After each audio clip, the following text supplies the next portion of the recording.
Yang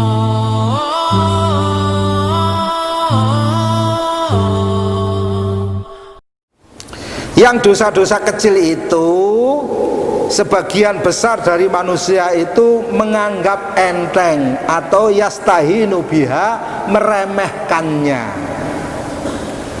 Alah, dosa kecil nanti kan terhapus kalau aku sholat antara sholat duhur dengan sholat asar.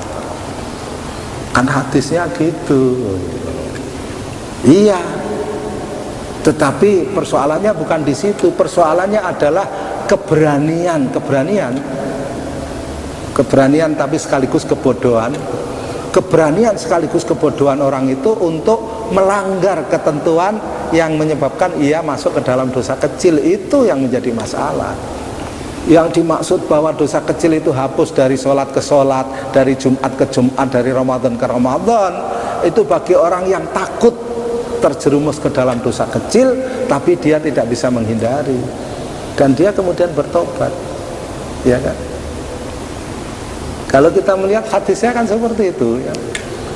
Datang seorang sahabat kepada Nabi Shallallahu Alaihi Wasallam, ya Rasulullah, celaka aku. Kalimatnya itu begitu. Kenapa? Aku telah mendapatkan kenikmatan, kelezatan dari seorang wanita, semuanya kecuali berzina, semuanya. Kelezatan seorang wanita semuanya kecuali berzina. Loh, apa kelezatannya? Tapi takut sekali dia. Sahabat ini takut jatuh ke dalam dosa kecil, takut sekali. Tidakkah engkau sholat 5 waktu? Iya. Sholat ke sholat, Jumat ke Jumat, Ramadan ke Ramadan, itu menghapus dosa selama engkau tidak melakukan dosa besar. Maknanya dosa kecil. Iya, tetapi masalahnya dia berangkat dari rasa takut untuk jatuh ke dalam dosa kecil, bukan nekat. Ya, nekat. Sudah tahu itu dosa, nekat. Alah, nanti saya sholat asar sampai maghrib, ya, terhapus. Jumat sampai Jumat. Padahal antara asar dan maghrib dia membuat dosa kecil yang banyak. Jumat sampai Jumat dia membuat dosa kecil yang banyak, malah dosa besar juga, ya kan? Dari Ramadan ke Ramadan, ya kan? Membuat banyak sekali. Kapan terus, ya? Jadi rasa takut itu paling penting, ya. Bukan yastahinu biha katsirun minan nas itu tadi, ya. Sebab di sini disebutkan setiap perbuatan dosa sekecil apapun, ya, fala budda minal iqab, itu mesti ada sanksinya dari Allah Subhanahu wa taala, mesti ada balasannya, mesti ada siksaannya sekecil apapun, ya. Kata orang-orang tua di perambatan sini, kabeh ana hitungane lho, katanya gitu. Menarik itu kalimat itu, sederhana, kabeh ana hitungane. Iya. Baik, orang perambatan itu dengan segala keburukannya punya satu kebaikan, sadar kabeh ana hitungane itu tadi.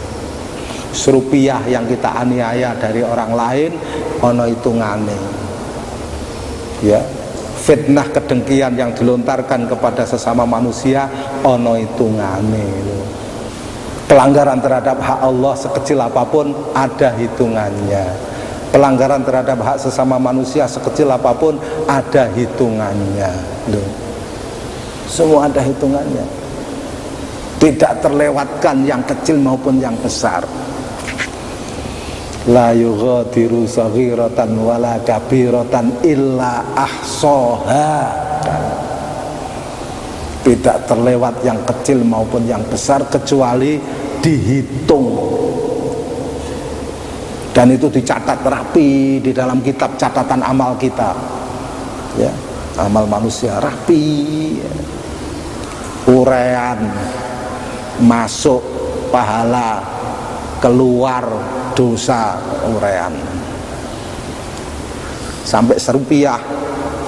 Sebagian ulama bahkan mengatakan sampai tali yang dipakai untuk mengikat pagar bambu kita itu kalau diambil untuk nyungkil selilit ada hitungannya, tidak kelihatan sedikit. Kemudian saldo minus neraka, saldo plus surga. Ayo mari kita teliti ya, sehari-hari itu kita teliti gitu. Nanti kalau kita habis sholat isya pulang mau tidur, kita hitung ini saldo kita hari ini itu plus apa minus. Kita ngaji udan-udan temenanan, tapi ada masukan apa enggak? Jangan-jangan blanko ya kan, atau itu ada masukan besar ya kan, kemudian di akhir sore itu kemudian ada pengeluaran lebih besar lagi ya minus ya kan. Kebaikan yang dilakukan sejak sepertiga malam terakhir hari itu sampai sepertiga malam awal hari berikutnya ya kan dihapus dengan hanya sedikit waktu ya, tapi dosanya besar di akhir hari itu. Dihitung ya, mari kita hitung ya. Allah berfirman, ba'da a'udzubillahi minasyaitonir rajim. Bismillahirrahmanirrahim. Wa ma asabakum min musibatin fa bima kasabat aydikum wa ya'fu an katsir. Dan apa saja musibah yang menimpa kamu, maka adalah disebabkan oleh perbuatan tanganmu sendiri, dan Allah memaafkan sebagian besar dari kesalahan-kesalahanmu. Tadi disebutkan di atas ya, setiap perbuatan dosa sekecil apapun fala budda minal iqab, pasti ada sanksinya. Bayangkan kalau tidak karena Allah memberi ampun yang banyak terhadap kesalahan-kesalahan manusia, manusia tidak mampu membawa beban siksa itu, tidak mampu, tidak mampu, jelas. Itu tadi satu contoh yang paling kecil, menyentuh wanita yang bukan muhrim itu siksanya adalah ditusuk dengan besi panas. Coba satu saja, belum yang lain ya, belum yang lain. Tidak kuat manusia kalau setiap dosa itu dibalas. Tapi mesti ada hitungannya. Walaupun wa ya'fu an katsir, Allah memberi maaf ya, memberi ampun terhadap sebagian besar kesalahan-kesalahan kalian.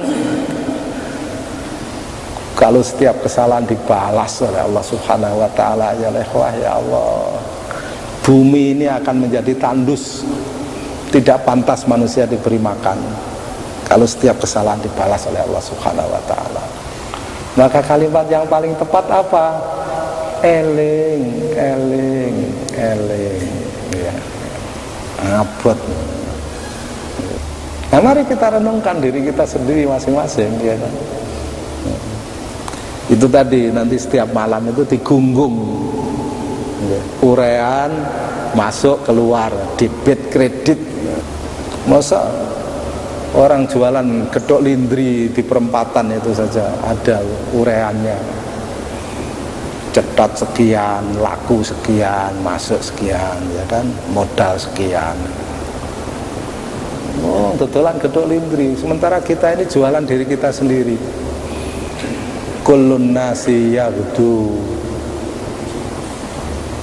faba'i'un nafsahu famu'tikuha au mubikuha. Hadisnya jelas. Setiap manusia itu berpagi hari dalam keadaan berkegiatan. Maka ketika ia berkegiatan itu dia sedang menjajakan dirinya. Faba'i'un nafsahu, menjajakan dirinya. Famu'tikuha au mubikuha, maka apakah dengan menjual dirinya itu dia akan membebaskan dirinya dari api neraka, atau justru mubikuha, menjerumuskannya ke dalam api neraka. Loh, urusannya itu. Orang menterima rugi 1.000, 1.000, 200.000, 10 juta, 20 juta, kecil. 10 juta kok kecil mas? Loh, iya dibanding api neraka ya. Kalau 10 juta itu dibanding dengan 1.000 rupiah memang besar. 10 juta dibanding gaji kita yang hanya 1 juta setiap bulan, dan itu kurang terus, ya memang besar. 10 juta bagi orang yang rakus terhadap dunia itu besar sekali, apalagi 10 juta, ya kan. 1.000 rupiah aja bagi orang yang rakus dunia itu sayang, iman-iman sekali, ya. Mengeluarkan uang dari dompetnya itu seperti dompetnya ada ular king cobra, ragu-ragu, ya. Iya, ngenyang becak, ngantek gelutan, hanya 1.000-2.000 rupiah. Orang yang cinta dunia itu begitu, semoyo terus. Apa semoyo itu aja, hati-hati ya ikhwan. Wa ya'fu an katsir, kalimat ini monggo diingat-ingat terus, ya. Kalau Allah tidak banyak mengampuni kesalahan-kesalahan manusia, wah itu luar biasa beratnya bagi manusia. La ilaha illallah Muhammadun Rasulullah alaihi salatullah wa alihi wal ahibba.